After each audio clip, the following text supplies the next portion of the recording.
Hello everyone, welcome back to our channel योन institute. तो आज का जो टॉपिक रहने वाला है वो है क्लास 11th के बिजनेस स्टडीज़ का टाइप्स ऑफ इकोनॉमिक एक्टिविटीज़। ठीक है, अब कह रहे इकोनॉमिक्स से आपको मतलब पता चल रहा है कि मनी वाली पैसे की बात हो रही है। Economic activities are divided into 3 categories. 3 category में इसको डिवाइड किया गया है। फर्स्ट क्या है? बिजनेस, सेकंड प्रोफेशन और third employment.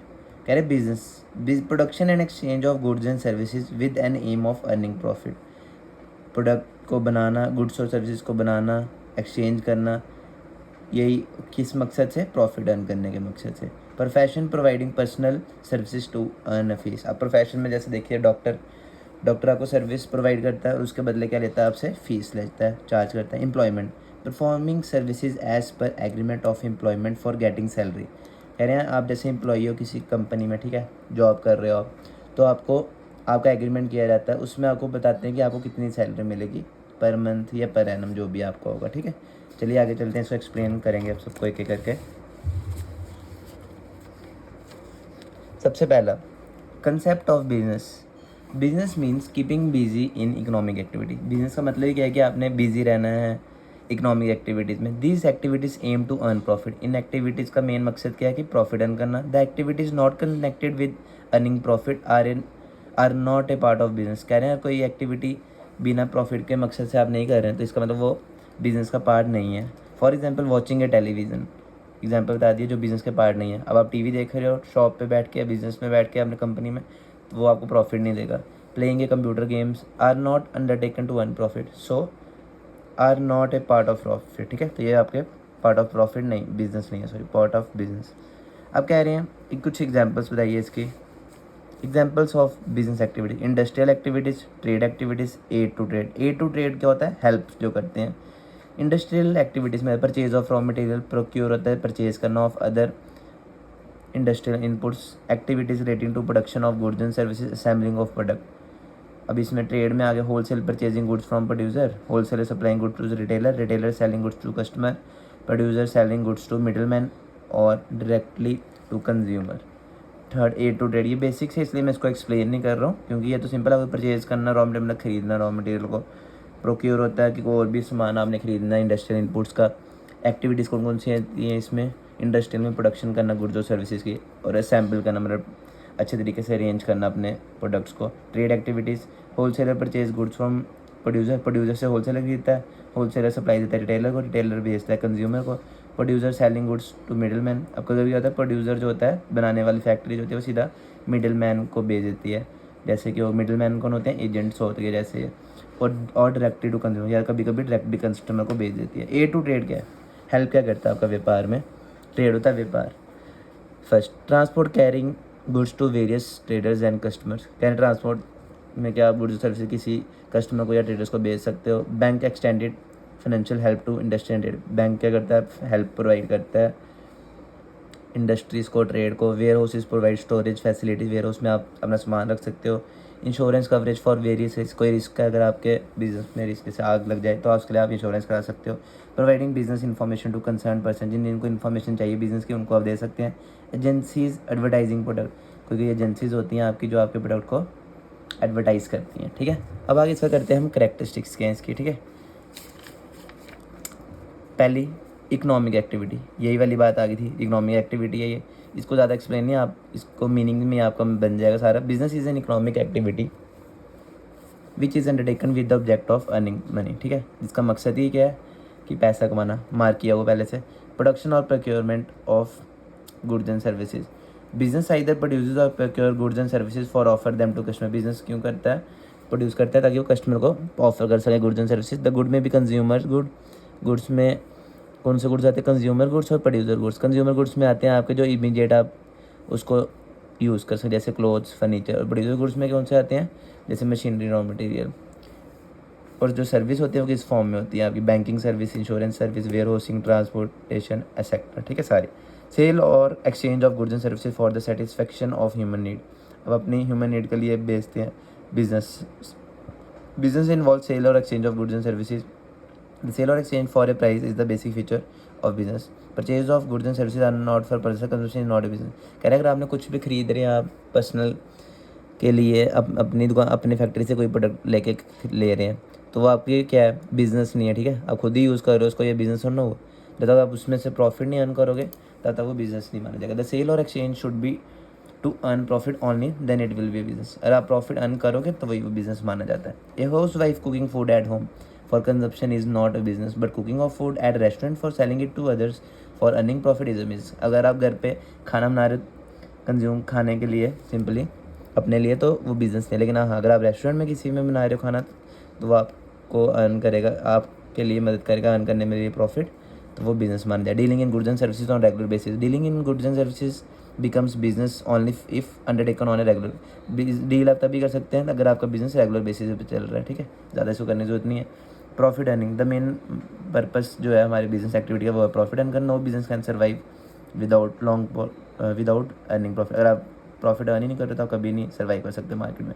Uncertainty of return, आपको श्योरिटी नहीं है कि बिजनेस करने के बाद भी आपको कुछ बेनिफिट होगा या नहीं होगा। An important feature of business is the uncertainty of return on investment. जितना आपने पैसा लगाया, लाख रुपया लगाया, क्या बताओ आपको लाख का 1,20,000 बनता है या नहीं बनता, क्या 80,000 लॉस हो जाए। It is not possible to predict how much profit a businessman will earn. आप प्रिडिक्ट नहीं कर सकते कितना आपको प्रॉफिट होगा। There is no certainty that there would be profit also, और ये भी श्योरिटी नहीं है कि आपको कोई प्रॉफिट हो। देर में भी losses despite of best efforts, और कभी कभी इतने आप एफर्ट कर देंगे उसके बावजूद भी आपको लॉस बेयर करना पड़ता है। एलिमेंट ऑफ रिस्क क्या है इसमें? An element of risk is prevalent in business. Risk तो होता ही है बिजनेस में, आपने सुना ही होगा। Risk implies uncertainty of reward और द पॉसिबिलिटी ऑफ लॉस। कह रहे हैं रिस्क में क्या आएगा, जैसे ही आपने सोचा भी नहीं होगा इतना आपको प्रॉफिट मिल सकता है, रिवॉर्ड हो सकता है आपके लिए, और लॉस की भी पॉसिबिलिटीज आपके लिए, आप लोगों को लॉस भी हो सकता है। Uncertainty is present in every economic. Uncertainty जो है वो हर एक इकोनॉमिक एक्टिविटी में है ही है, ठीक है। But it is more prevalent in, लेकिन बिजनेस में तो है, होगी अनसर्टेनिटी, ठीक है। बस आप इसको इतना ही रखिएगा। तो आपका जो कंसेप्ट ऑफ बिजनेस था वो कंप्लीट हो गया, ठीक है। अब हम करते हैं आगे कंसेप्ट ऑफ प्रोफेशन। अब आपको इसमें लिमिटेड बताऊंगा, ज़्यादा एक्सप्लेन नहीं करूँगा। Profession refer to economic activities where specialise knowledge and skill is applied by individual to earn fees. इसमें क्या है कि जैसे डेंटिस्ट है, ये पेशेंट को अटेंड कर रहा है, तो अब इसमें देखिए आपको दिख रहा है कि ये इसको चेकअप कर रहा है, इसका अटेंड करके, तो उसके बाद क्या करेगा, ये उससे फ़ी चार्ज करेगा। A person can enter a profession only after acquiring skill and knowledge prescribe for it. अगर जैसे मैं टीचर हूँ, तो मेरे को नॉलेज ही नहीं है पढ़ाने की, तो मैं कैसे पढ़ा सकता हूँ, मैं आपसे कैसे फीस ले सकता हूँ, ठीक है।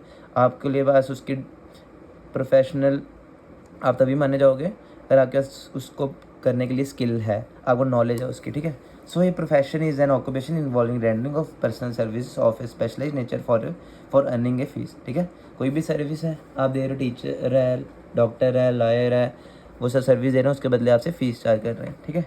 इसमें भी आ गया था service rendered by A doctor, an advocate, A CA, chartered accountant बोलते हैं, कम अंडर प्रोफेशन, ये सब प्रोफेशन के अंडर रहते हैं। अब आ गया आपका characteristics of profession. Well defined body of knowledge. A person entering a particular profession should have special knowledge and training prescribe for entering that profession. कह रहे हैं जो भी पर्सन है उसको, जो भी प्रोफेशन में आ रहा है उसके पास नॉलेज होनी चाहिए, उस फील्ड की ट्रेनिंग की होनी चाहिए उसने, ठीक है, जब भी उस प्रोफेशन में आ रहा है। One must have a professional degree, उसके बाद डिग्री भी होनी चाहिए, ठीक है। Restricted entry, every person restrict the entry on the basis of examination और education. An individual can enter that profession only by getting the prescribed age. हर एक कोई बिना डिग्री के कोई नहीं आ सकता, जिसके बाद डिग्री होगी या जिसको नॉलेज होगी, पूरी ट्रेनिंग ली होगी उसने, वही आ सकता है, ठीक है। चलिए आगे। प्रोफेशनल एसोसिएशन को, different professions have their own professional bodies which prescribe the qualification for acquiring the membership of that body and also regulate the working of the members. There is a medical council of India for doctors, bar council of India for advocates। देखा इसमें क्या associations बन गई है, जैसे कि medical council के लिए ऑफ इंडिया बनी है डॉक्टर्स के लिए, बार काउंसिल ऑफ इंडिया बनी है एडवोकेट्स के लिए, the institute of chartered accountants of India बनी है अकाउंटिंग प्रोफेशंस के लिए। कोड ऑफ कंडक्ट क्या होता है? Every professional body prescribe A code of conduct for its member. The code of conduct include, इसमें क्या होता है, कोड ऑफ कंडक्ट क्या होता है, रूल्स एंड रेगुलेशन होते हैं जो भी आपके प्रोफेशन के रिलेटेड है। इसमें आपको पता चलता है कैसे बिहेवियर है आपका, आप ईमानदार हो, ठीक है। ये rules, all the members are required to follow the code of conduct. अब कोड ऑफ कंडक्ट फॉलो करने, रूल्स सारे फॉलो करने हैं। सर्विस मोटिव, द इसका मोटिव है कि अपने क्लाइंट को अच्छे तरीके से सर्व करना सर्विस, और उसके बदले फीस अर्न कर लेना, ठीक है। जैसे for example doctor tries to help the patient to get well soon, वो जल्दी से जल्द ठीक हो जाए, डॉक्टर तो यही कोशिश करेगा। Nature of business, professionals provide consultancy and advisory service to their clients.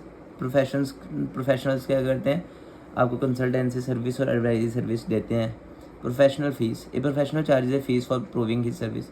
जैसे वो अपनी सर्विस देगा उसके बाद आपसे वो पैसा लेगा फीस चार्ज करेगा। ठीक है, बस इतने करिए। फिर यहाँ पे आपको बता दिया कौन कौन सी बॉडी है, प्रोफेशनल एसोसिएशन बनी है। जैसे प्रोफेशन में मेडिकल में ये है, लीगल में ये है, अकाउंटेंसी में ये, कंपनी सेक्रेटरीशिप में ये, कॉस्ट अकाउंटेंसी में ये। ठीक है, अब आ गया आपका last cost concept of employment. ठीक है, ये आपका लास्ट वन है। कह रहे हैं एम्प्लॉयमेंट क्या है, employment refers to an occupation in which people work for others and get remunerated in the form of salaries and wages. जिसमें कि आप किसी के अंडर काम करते हैं और उसके बदले आपके लेते हैं उससे सैलरी या वेजेस। सैलरीज होती हैं तनख्वाह, वेजेस होती है दिहाड़ी। The service is provided under the agreement of employment. इसमें एक एग्रीमेंट किया जाता है। The person who work for others are known as employee. जो किसी के लिए काम करता है उसको हम एम्प्लॉयज़ बोलते हैं, जैसे कि manager, assistant, clerk, workers sector. And the person who provides employment, और जो उनको काम देता है उसको हम एम्प्लॉयर बोलते हैं, यानी कि मालिक। ठीक है, करेक्टरिस्टिक्स क्या है, personal service and employment commences when a person joins some organization for providing personal service। कह रहे हैं कोई भी एम्प्लॉयमेंट कब स्टार्ट होती है, जब कोई पर्सन किसी कंपनी या ऑर्गेनाइजेशन में अपना पर्सनल सर्विस देता है। The service will have to be provided by the same person and not by anybody else in his place. वही देगा और कोई दूसरा बंदा, क्योंकि एग्रीमेंट में आपका ही नाम लिखा गया था। Employer relationship, under employment there is relationship of employer and employer. The person who offers to work is called, जिसको ऑफर दिया जाता है काम करने के लिए वो होता है एम्प्लॉय, और जो उसको रखता है अपने काम पे, जो अपने बिजनेस में, वो होता है employer. Contractual relationship, and employment is created under contractual relationship. Contractual में कुछ टाइम पीरियड के हिसाब से आपका टर्म होंगी कुछ उसमें। The agreement contain the term and condition of employment, nature of work, remuneration, मतलब क्या काम है, क्या आपको उसमें काम करना है, फिर उसके बाद कितने का की सैलरी और कुछ शर्तें। रिवॉर्ड और return, and employee gets remuneration for doing a work. कह रहे कोई भी एम्प्लॉय काम करेगा तो उसको सैलरी और वेजेस मिलेंगी। The employees are paid their remuneration respective of profit or loss to the employer. चाहे आपको प्रॉफिट हो बिजनेस में, चाहे आप लॉस हो, आपको सैलरी मिलनी ही मिलनी है। There is no risk involve in employment because wages and salary have to be paid. कोई रिस्क नहीं है आपको पैसे मिलने salary. Capital investment, the person working under the contract of employment are not required to invest any money in the business. The investment are done by the employer and not by employees.